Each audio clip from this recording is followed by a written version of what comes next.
할렐루야. 지난 추석 때 저희 아들이 뜬금없이 책을 하나 읽고 같이 토론 좀 합시다 이렇게 문자를 보냈어요. 그래서 읽게 된 책이 이정규 목사라는 분이 쓴 회개를 사랑할 수 있을까. 이 책은 그렇게 두꺼운 책이 아닙니다. 소책자 비슷한데 한번 여러분들 기회 되시면 읽어봤으면 좋겠습니다. 회개는 아픈 고뇌가 아니라 뼈저린 반성이 아니라 하나님의 즐거움에 참여한 일이다. 이게 이제 이정규 목사가 쓴 그 책의 결론입니다. 맞죠? 여러분, 죄를 짓고 회개한다는 것은 정서적으로는 슬프지요. 안타깝고 심지어 자기 자신에 대해서 분노도 합니다. 내가 이것밖에 안 되는가? 하나님의 사랑이 깊으면 깊을수록 깨닫는 죄의 무게는 커서 많이 힘들죠. 여러분 그런 경험 해보셨잖아요. 그런데 성경이 말하는 회개는 이렇게 정서적인 반성 차원으로 자기 고뇌하자는 얘기가 아니에요. 100번 고뇌해도 나와서 다시 그 짓 하면 안 되겠거든요. 왜냐하면 전과자들이 그러잖아요. 들어갈 때는 내가 갱생하겠다고 하지만 나와서는 또다시 살잖아요. 그것은 회개가 아닙니다. 회개라는 것은 내가 몰랐던 이 즐거움을 이제 내가 찾았구나. 그래서 고뇌로 끝나는 것이 아니라 즐거움의 참여가 회개입니다. 맞습니다. 그런데 여러분, 그분 책 중에 한 구절 단문적 표현이 많은 생각을 하게 하는 부분이 있었습니다. 우리가 흔히 그렇게 생각들 하죠. 죄를 짓고 회개하지 않으면 기도의 응답이 없다라고 표현했어요. 우리 그런 생각 하잖아요. 여러 가지 예를 들잖아요. 네 손에 피를 가득하고는 내가 기도를 듣지 않겠다. 성경도 말씀하세요. 그렇다면 정말 기도 응답은 우리의 삶의 태도 여하에 따라서 응답되고 응답되지 않습니까? 우리는 그렇게 생각합니다. 내가 기도했을 때 하나님이 기뻐하시면 응답하고 아니면 아니다. 물론 같은 의미일 거예요. 그러나 여러분, 기도가 뭡니까? 기도는 하나님의 뜻을 구하는 게 기도예요. 데오레오, 하나님의 뜻. 그러면 하나님 뜻은 응답되게 돼 있어요? 응답 안 될 수도 있습니까? 하나님 뜻은 분명히 나타나게 돼 있어요. 다시 말하면 내가 구했는데 잘못 구하면 응답 안 하는 것이 뭐죠? 하나님의 뜻이에요. 결국 기도 응답은 누가 하십니까? 하나님이 하시는데 반드시 하나님의 뜻을 보여주십니다. 그래서 빌립보서 2장 13절 바울은 말합니다. 너희 안에 행하시는 이는 하나님이시니 자기의 기쁘신 뜻을 너희에게 소원을 두고 행하신다. 기도를 행한다라고 얘기했어요. 입으로 그냥 뭐뭐 이렇게 구하는 게 아니라 행하시는 역사라고 바울은 기도를 표현했어요. 기도는 성전에 앉아서 기도굴에 앉아서 금식하면서 밤잠 안 자고 철회하면서 그렇게 읊조리는 게 아니라 삶의 능력이 기도다 이렇게 얘기합니다. 라틴어 원어로 주어를 해도 프로스쿠마이라는 단어가 기도, 간구란 뜻인데 프로스라는 단어는 앞에 놓다란 뜻이에요. 앞으로 향하다. 에쿠마이는 기도하다. 앞에 있는 제목을 갖고 기도하다. 여러분 그 기도 제목을 누가 주셔야 돼요? 하나님이 주셔야 돼요. 그래서 로마서 8장 26절에 이와 같이 성령도 우리 연약함을 도우시나니 우리는 마땅히 기도할 바를 알지 못하나 우리는 뭔가 하나님 뜻을 잘 몰라요. 성령이 말할 수 없는 탄식으로 우리를 위해서 친히 간구하시느니라. 따라서 기도의 응답은 따로 있는 것이 아닙니다. 왜냐하면 기도는 하나님 뜻은 반드시 응답되게 되기 때문이고요. 다만 인간은 그 기도의 대가를 치러야 된다는 겁니다. 기도 대가가 뭘까요? 여러분, 우리가 모르고 기도할 때 야고보서도 마찬가지예요. 너희가 정욕으로 쓰려고 잠물고 하면 하나님이 응답하지 않는다 그랬어요. 정욕으로 쓰려고. 그러니까 우리 기도가 내 욕심 부려서 기도했을 때에 그 기도가 응답돼야 안 돼요? 안 되죠. 되면 그게 저주죠. 안 되니까 마음 고생해야 안 해요. 고생하죠. 힘들죠. 그게 뭐죠? 기도의 대가예요. 그런데 어떤 사람이 하나님 뜻을 밝히 알아서 늘 그 뜻대로 살면 그 삶이 즐거워요, 안 즐거워요? 즐겁죠. 이게 하나님 나라의 유업을 이 땅에서 누리는 성도의 삶이 이거에서 성령의 삶이다 이렇게 얘기해요. 다시 말하면 어린아이가 줘서는 안 될 것을 엄마에게 계속 요구할 때 누가 괴롭죠? 아이가 괴로운 거예요. 엄마가 안 주니까. 이게 잘못된 기도의 대가예요. 여러분 예수님께서 십자가 앞에 놓고 기도하셨을 때 그분이 땀방울이 핏방울이 돼도 기도하셨을 때 그분의 권위는 누구 것입니까? 예수 거예요? 아닙니다. 바로 우리가 잘못된 삶을 사는 죄악에 묻어있는 우리 삶을 그분이 대신 중보하시는 대가를 치르신 것. 이것이 기도의 완성이죠. 그래서 우리가 예수 그리스도의 이름으로 기도합니다라고 공로를 부르고 기도하잖아요. 그에 따라서 기도는 하나님의 의지적 역사입니다. 그것을 알고 분별하고 행하는 것이 성도의 기도적 삶입니다. 그것이 관련적으로 하나님 뜻을 따라 사는 것이 기도입니다. 그러나 죄 지은 인간은 애초부터 그 하나님 뜻을 알 수도 없고 알아도 따르지 않아요. 그래서 늘 사망의 그늘들이, 고통과 불안과 두려움들이 기도하는 사람들 속에서 늘 존재하고 예수 믿는 사람들에게도 늘 두려움과 불안함이 있는 거예요. 왜? 애초부터 우리는 하나님 따라 살 수 있는 의지가 안 된 사람이거든요. 그래서 로마서 7장 24절 바울은 고백합니다. 오라 나는 곤고한 사람이로다. 이 사망의 그늘에서 누가 나를 구해 주겠느냐. 내가 원하는 선은 행하지 않고 원치 않는 죄를 내가 행하는데 처음부터 나는 죄악 속에 있어서 내가 결코 하나님 뜻을 따라 살 수 있는 의지도 없고 능력도 없는 사람이로다. 이것이 인간 실존의 고백이에요.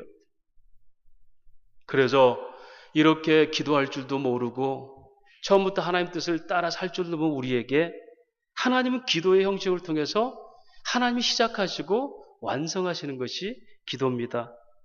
이것을 하나님의 작정과 그것의 완성, 즉 알파 오메가 시작과 끝이라고 말씀하죠. 그래서 하나님이 시작하시고 끝을 내주면서 그 여러 가지 과정 속에서 하나님이 원하는 게 있어요. 너희가 과연 하나님이 누군지를 깨달아라 라고 얘기합니다. 전도서 3장 14절에 하나님께서 행하시는 모든 것은 영원히 있을 것이라 그 위에 더할 수도 없고 그것에서 덜할 수도 없나니 하나님이 이같이 행하시면 사람들이 그의 앞에서 경외하게 하려 하심인 줄 내가 알았도다. 우리 인간에게 추위와 더위와 또 배고픔과 또 부유가 있는 이 모든 것들은 하나님께서 하시는데 그걸 왜요? 하나님께서 영원 속에서 역사하시는 것을 사람들이 갈망하게 하시며 하나님을 경외하게 하려고 그런 역사들을 펼쳐 놓는다는 거예요. 다윗은 그래서 하나님이 구하는 기도를 구했죠. 사무엘하 7장 27절 29절까지 보면 다윗은 그가 하나님께 언약을 받고 나서 이런 고백을 합니다. 주의 종이 이 기도로 주께 간구할 마음이 생겼나이다. 주 여호와여 오직 주는 하나님이시며 주의 말씀들만이 참됨입니다. 주 여호와께서 말씀하셨사오니 주의 종의 집이 영원히 복을 받게 하옵소서. 다시 말하면 이 간구는 누가? 하나님께서 그 마음에 기도에 마음을 주신 거예요. 하나님, 어찌 다윗이 이 나 같은 존재가 이런 복을 누릴 수가 있겠습니까? 그러나 하나님께서 약속을 통해서 이걸 구할 수 있는 마음을 주셨으니 내가 즐겁게 이 기도의 은혜에 참여하겠습니다. 이게 성도의 삶이에요. 주지 않은 것을 달라고 떼써서 얻어내는 게 아니라 하나님의 언약을 따라서 그 은혜 속에 내가 참여하고 살겠습니다. 이게 주기도문의 요약이죠.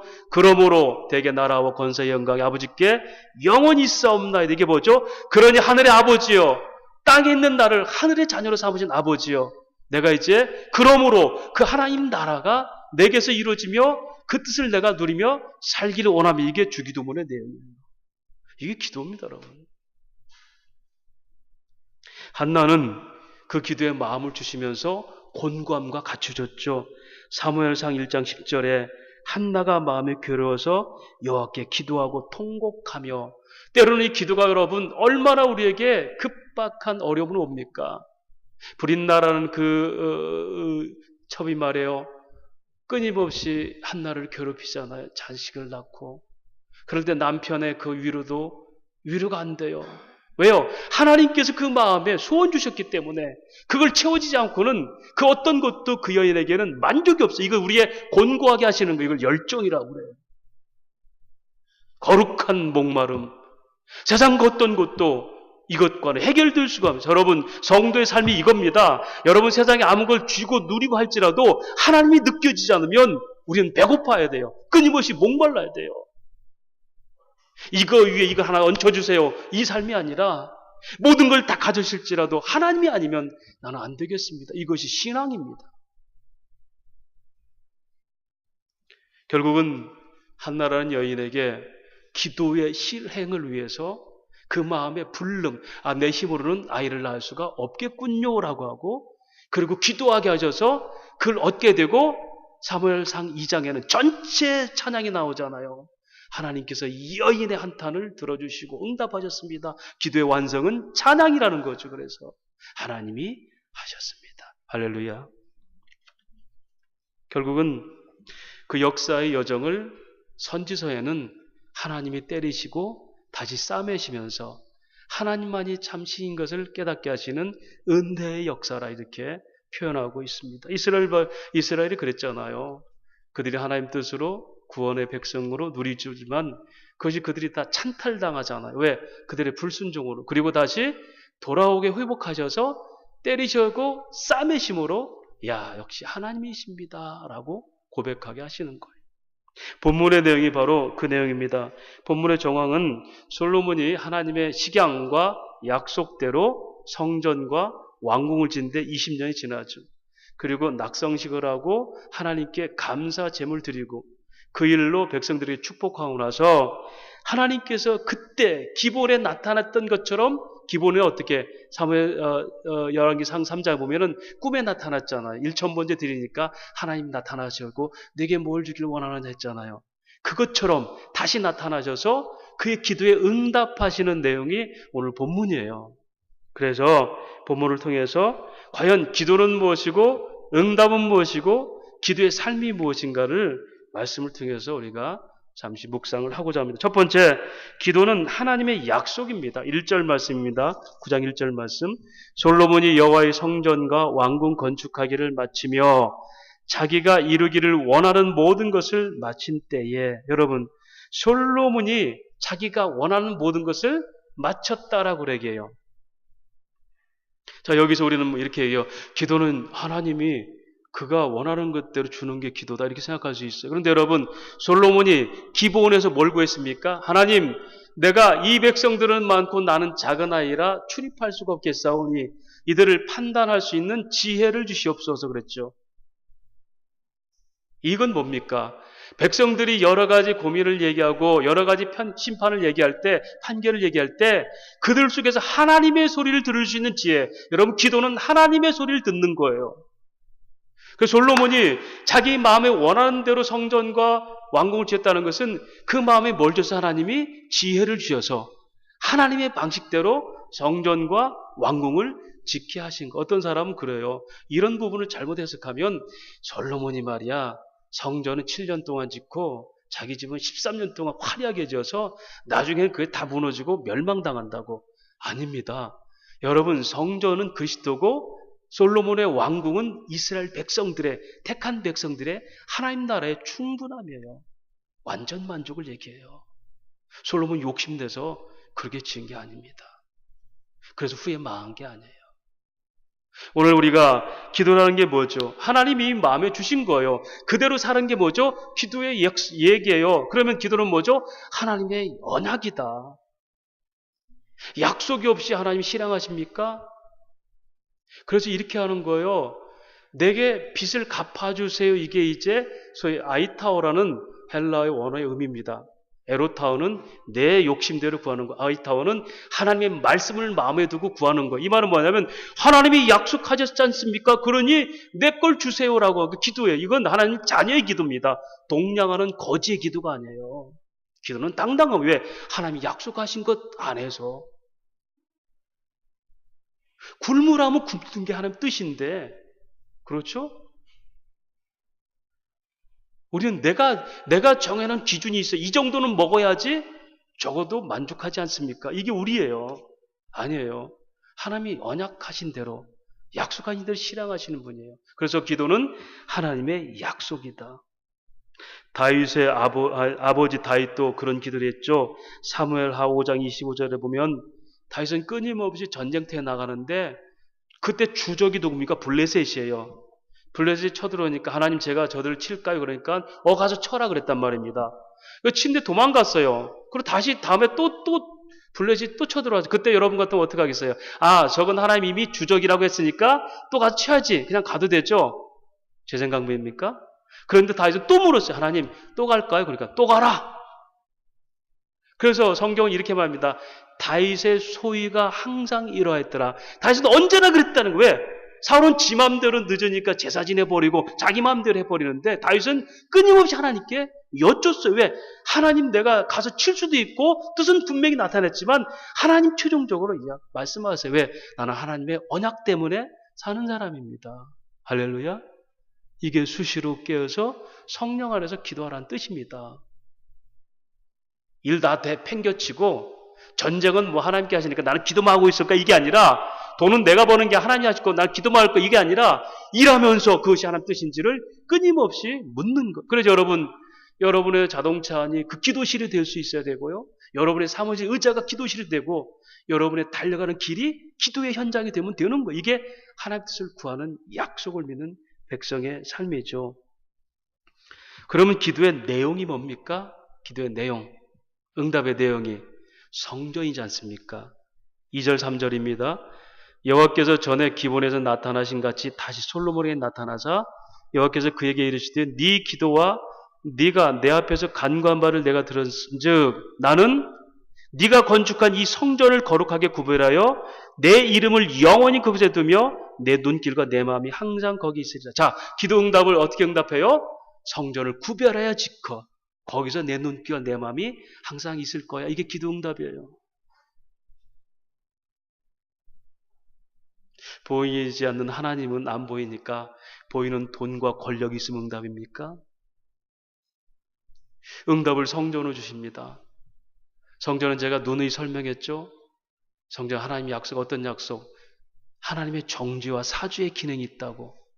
성전을 통해서 너희에게 규칙, 즉 율법이 뭔지를 깨닫게 하시고 그 율법을 너희가 지킬 수 없으니 예수를 통해서 속죄의 죄를 드림으로 제사를 드림으로 너희를 용서한다. 그래서 정죄만 있는 것이 아니라 사죄의 기능. 여러분, 우리가 아무리 죄를 져도 그 죄가 끊임없이 용서된다면 누가 결국 지칩니까? 죄가 지칩니까? 용서가 지칩니까? 죄가 지치죠. 그게 사랑이 우리를 강권하는 능력이에요.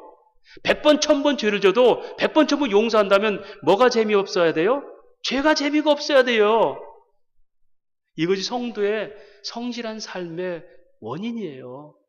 내가 거룩해지려고 열심히 사는 게 아니라 그 은혜 때문에 100번, 1000번 죄를 져도 용서가 100번, 1000번 되니까 죄가 더 이상 무력화하지. 이것이 사망에서 생명으로 옮겼다는 얘기예요. 죄가 무력해지는 거예요. 근데 우리는 죄가 지금도 펄펄 살아 우리를 괴롭힙니다. 이것 죄 짓고 저것 죄 짓고 이것 겁나고 저것 겁나고.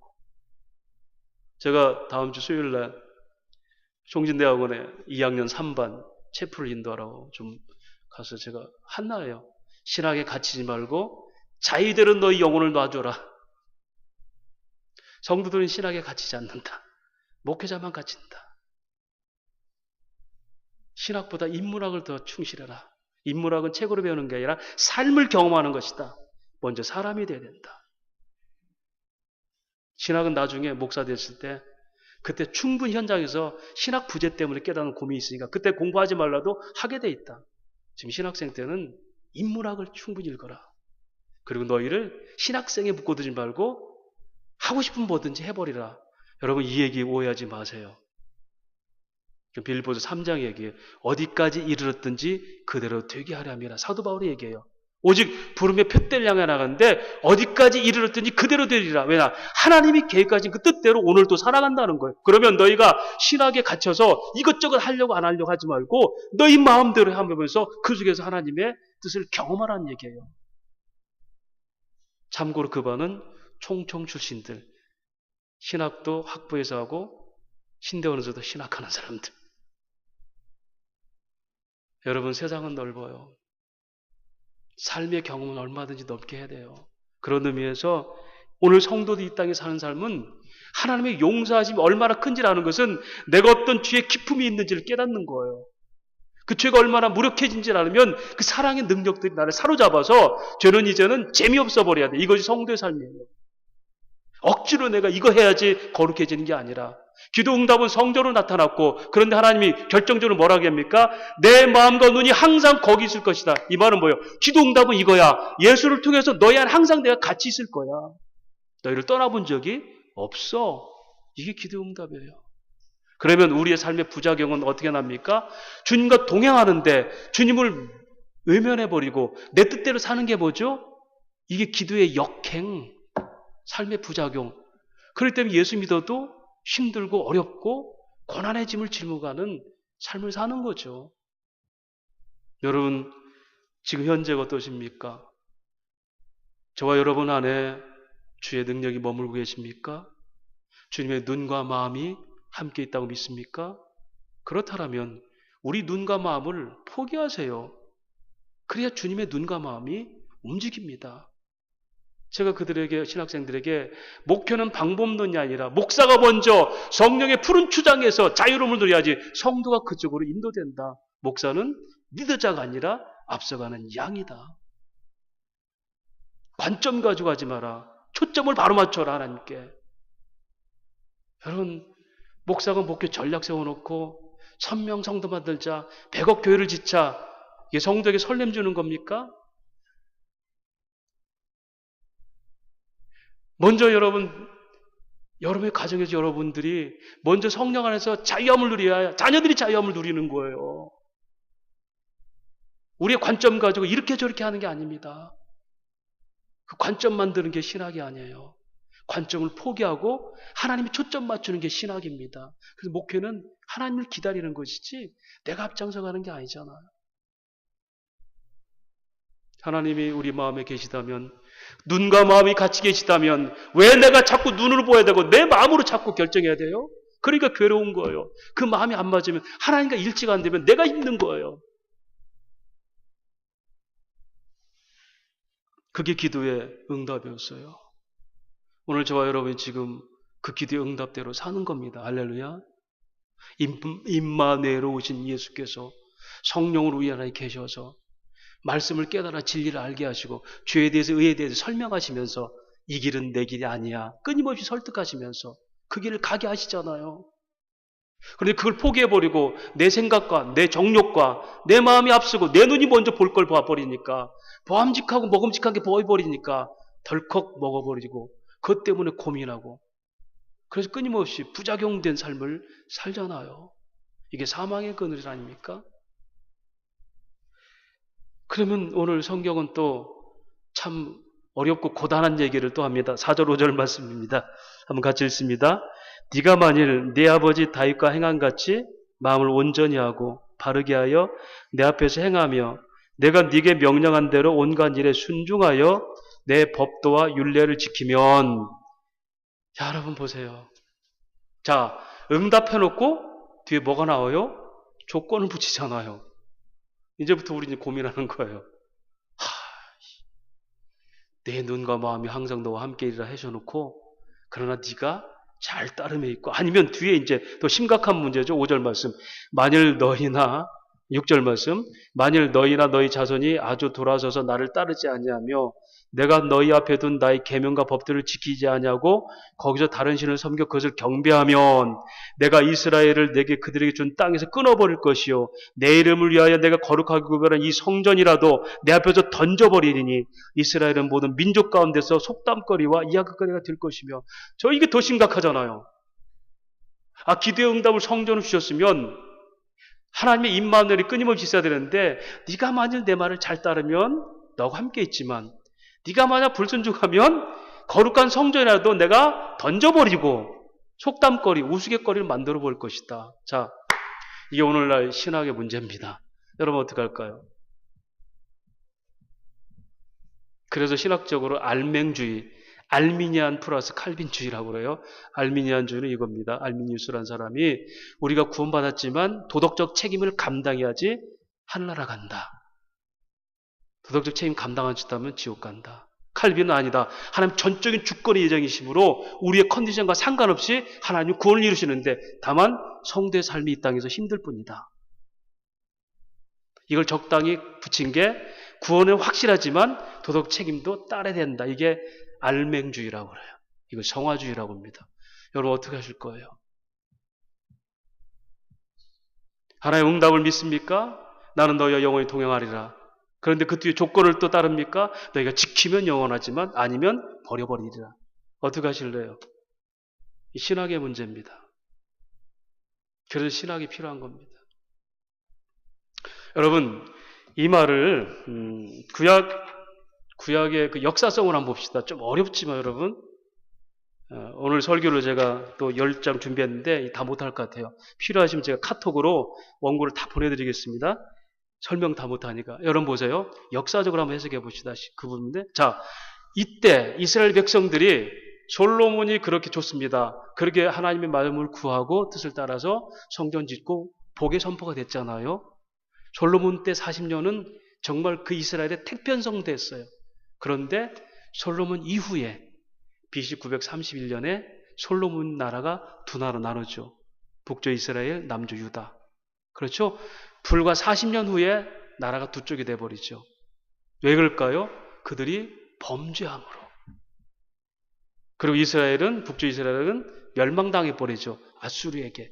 흔적도 없어진 나라가. 그런데 남조 유다는 바벨론에게 잡혀가지만 하나님이 약속대로 70년 뒤에 다시 돌아오죠.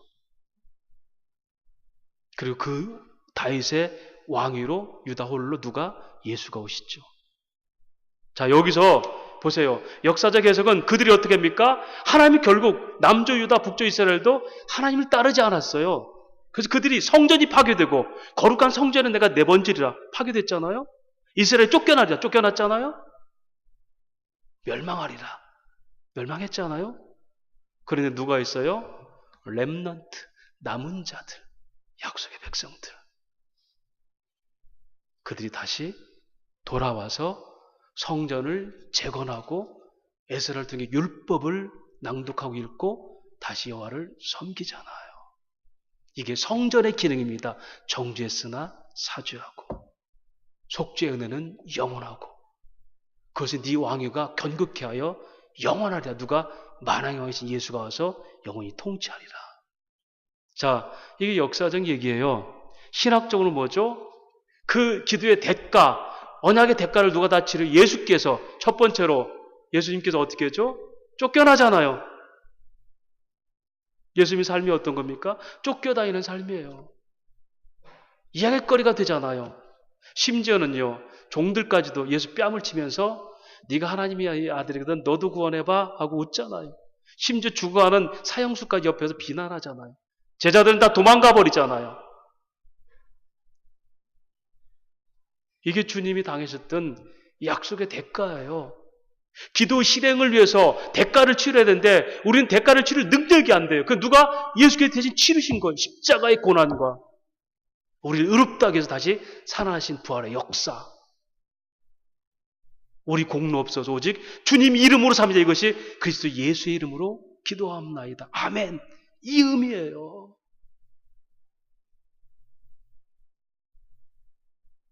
그렇다면 이 신학적 문제는 어떻게 해결하나볼까요?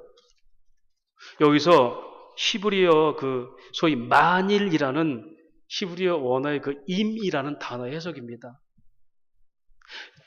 설명해 드릴게요. 구약을 해석하는 방법 중에 소위 히브리어 원어 문법적 적용 방법이라는 게 있습니다. 이것은 이 얘기예요. 앞에 있는 조건문이 귀결절과 시제가 일치하면 그것은 조건이 되지만 앞에 있는 조건문이 귀결절과 시제가 일치하지 않으면 그것은 확증과 선언이다 라는 소위 히브리어 석의 방법의 하나의 의미예요. 자, 이거 다시 얘기할게요. 앞에 있는 만일 이것이 뒤에 있는 귀결절, 응답의 내용과 시제가 같으면 진짜 조건이에요. 이것을 잠언에 이런 말이 있습니다. 잠언 2장 1절 5절까지 내 아들아 네가 만일 나의 말을 받으며 나의 계명을 내게 간직하며 내 길을 지혜에 기울이며 내 마음에 명철을 두며 지식을 볼로 구하며 명철을 얻으려고 소리를 높여 은을 구하는 같이 그것을 구하며 감춰진 보배를 찾는 같이 그것을 찾으며 이게 조건문이에요. 5절에 여호와 경외하기를 깨달으며 하나님을 알게 되는 이게 귀결절이에요. 다시 말하면 앞에 있는 모든 조건문은 시가 같아요. 너희가 지금 이렇게 구하면 이게 응답하실 것이다. 그런데 오늘 본문은 그게 아니에요. 우리가 살펴봤잖아요. 역사적으로는 그들이 멸망하죠. 그런데 신학적으로는 예수가 오셔서 살리잖아요. 이건 미완료형 시제거든요. 이때는 어떻게 해석하냐면 선언이며 감탄문으로 해석해요. 더 정확하게 설명할게요. 여러분 마태복음의 8북에서 뭐라고 그래요? 심령이 가난한 자는 복이 있나니 천국이 저희 것이며 이게 조건문입니까? 선언문입니까? 많은 사람들이 조건문을 봐서 너희가 심령이 가난해야 돼. 그래야 하나님 나라 백성 돼. 어떻게 가난해질까요? 원어가 마카라의 호니 토 푸토코스 감탄문입니다. 복이 있는 사람들이여 너희가 심령이 가난해지며 하나님 나라의 백성이다. 여러분 하나님 나라 백성이라는 개념이 시제일치가 안 돼요. 네가 지금 심령이 가난해지면 지금 하나님 나라 아니잖아요. 이미 하나님 나라가 너희가 임하여진 백성들이여 너희는 복이 있나니 너희가 심령이 가난한 자가 되어 복을 누린 것이다. 이것이 선언문이에요. 그래서 하나님을 결국은 그 하나님이 우리에게 이미 약속된 백성에게 선포하시는 내용이 오늘 본문의 내용이에요. 그러니까 이 말입니다. 만일 너희가 내 법을 잘 따르면 너희가 이스라엘 백성이 늘 흥왕하고 아니면 버려지란 얘기가 아니라 너희는 분명히 40년 후에 나를 버릴 것이고 너희는 멸망당하고 성전도 무너질 것이야. 그러나 너희 중에 남은 자들, 내 백성들은 결국 돌아오게 되고 그들의 성전이 다시 지어지고 이제 눈으로 지은 보는 성전이 아니라 하나님의 신비에 새겨진 성전이 예수가 오셔서 너희 안에 성전이 될 거야. 이게 감탄문이에요. 그래서 이걸 자꾸 성화주의처럼 너희가 열심히 살아하고 열심히 거룩해져야지 하나님의 나라에 이른다는 이런 의미는 우리 예수 믿는 사람들을 너무 피곤하게 만들어요. 이건 이룰 수 없다고 얘기했잖아요. 그렇다면 또 하나 해석합시다. 우리는 그냥 가만히 있으면 될까? 이게 이제 무율법주의라는 얘기예요. 가만히 있으면 될까? 여러분, 그들을 깨닫게 하기 위해서 하나님이 하신 뭡니까? 우리는 그래요. 죄의 조성자인 하나님 얘기예요. 하나님이 죄를 만들어 놓고 거기 빠지게 했다. 우리가 그런 인생입니까? 죄가 없었다면 안 빠질 사람들이에요. 우리는 가만히 놔두면 지가 스스로 알아서 죄를 짓는 능력이 있죠. 그죠? 하나님이 죄를 지으라 안 해도요. 우리는 가만히 하나님이 안 지켜주시면 우리 마음을 지켜주지 않으면 우리는 가만히 놔두면 할 게 뭐밖에 없어요? 죄밖에 없어. 이것이 마사백가리. 죄덩어리 우리예요. 어떤 사람들은 우리는 고고한데 하나님이 죄를 만들어서 선악과를 넣어서 혹하고 먹었다? 천만에요. 에블트신. 죄의 가능성 있는 인간들은 가만히 놔두면 하나님 찾는 게 아니라 저절로 죄를 짓게 돼 있습니다. 가만히 놔둬도. 그래서 로마서는 그들의 상실한 마음대로 버려두신다 그랬어요. 부끄럽도록. 여러분 로마서 12장 32절에 하나님이 우리를 불순종 가운데 가둬두신 것은 하나님의 긍휼을 사모하게 하랍니다. 자, 이스라엘 백성들이 하나님을 떠나는 거 하나님 알았어 몰랐어요? 알았죠. 그러므로 멸망당하는 거 하나님이 약속했어요 안 했어요? 약속했죠. 하나님 말렸어요? 안 말렸어요? 안 말렸어요. 불순종하게 그대로 놔둔 거예요. 그러고 나서 하나님의 택한 백성들을 깨닫고 돌아오게 하세요. 그러면 그들은 누굴 찬양해요? 하나님의 이름을 찬양하는 거예요. 할렐루야. 이게 불순종 가운데 가둬두시면 그의 긍휼하심을 사목케 함이라. 아, 하나님이 안 지키면 우리는 어느 것도 이룰 수 없는 백성이구나. 아직도 여러분 중에 나는 하나님의 은혜도 필요하지만 내가 열심히 해서 나는 천국 같은 삶을 살 거야. 이런 분이 있다면 이거 신학적으로 펠라기우스, 반펠라기우스주의라고 해요. 나와 하나님이 협동해서 구원을 이룬다. 아닙니다. 하나님이 하십니다. 천국은 우리의 삶의 규결입니다. 이 천국의 삶은 오직 하나님이 이루시는 거지 우리가 이루는 게 아니에요. 다만 그렇다면 그들이 돌아와서 뭘 했을까요? 스룹바벨을 통해서 성전 짓고 에스라를 통해서 율법을 읽으면서 그들이 하나님을 경배합니다. 그들이 돌아와서 성전 지을 때 아이고 이 고된 노동을 어떻게 한가 그랬습니까? 그런 부분이 있어요. 그들이 돌아와서 성전 짓고 나니까 옛날에 솔로몬 성전 화려했는데 스룹바벨 성전이 이게 초라하니까 그들이 율법을 읽으면서 울었단 말입니다. 그때 느헤미야가 이런 말이에요. 여호와를 즐거함이 너희의 힘이지라. 오늘은 안식일인데 왜 울었느냐? 너희가 지금 성전의 외모로 보이는 이 화려함 때문에 이것이 너희에게 목적이었더냐? 너희가 지금 성전 초라해지니까 하나님 능력이 끝났느냐? 아니다. 여호와를 즐거워하는 것이, 즉 어느 상황에서도 하나님을 즐거워하는 것이 이게 믿음의 힘이다. 할렐루야. 그 힘이 감옥에 갇혔던 사도 바울이 밤중쯤 되어서 찬양했던 능력이에요. 우린 눈에 보이는 성전의 힘과 위용, 그것들을 자랑거리 삼아. 유대인들은 46년 동안 지은 헤롯 성전을 자랑했잖아요. 돌 안에 돌도 남지 않고 무너지리라. 여러분, 그래서 우리 시선을 어디로 둡니까? 우리가 바라는 세상 관점이 아니라 하나님께 초점을 두게 하는 것이 이게 기도예요. 기도의 삶입니다. 그리고 그렇게 돌아온 사람들이 즐거움으로 참여하는 것이 성도의 거룩한 신앙생활이에요. 그 은혜를 아는 사람들이 즐겁게 참여하는 겁니다. 이것이 성화적 삶입니다. 할렐루야. 그게 복음이죠. 즐거움으로 삶을 순종하는 겁니다. 오늘 누가? 솔로몬이 즐거움으로 그 마음에 원하는 것을 다 마친 때에 그 소원은 누가 주셨어요? 하나님께서 주셨고 그 능력도 하나님께 주셨고 결국 그 뒤 응답은 뭐죠? 하나님을 찬양합니다. 그래서 우리 하루하루 삶이 이 하나님의 동행하심의 성전이 있다면 우리는 늘 하루 마무리가 하나님 감사합니다 해야 돼요. 역시 오늘도 하나님은 하나님이셨습니다. 지난 한 주간 동안도 하나님은 하나님이셨고 하나님 행하신 일들이 기이해서 이번 한 주간도 하나님을 찬양합니다. 이게 예배의 기도예요. 다만 그걸 누리지 못한 것은 내가 하나님 초점을 벗어나서 내 눈과 내 마음이 앞서서 안 될 걸 구하고 안 될 걸 욕심내다가 내가 고단하게 살았습니다. 이게 참회 기도입니다. 기도가 뭐죠? 하나님 뜻입니다. 기도는 응답은 하나님의 성전으로 온 거예요. 내 마음과 눈이 항상 그 몸에 너희 마음에 함께하리라. 기도의 조건은 뭐죠?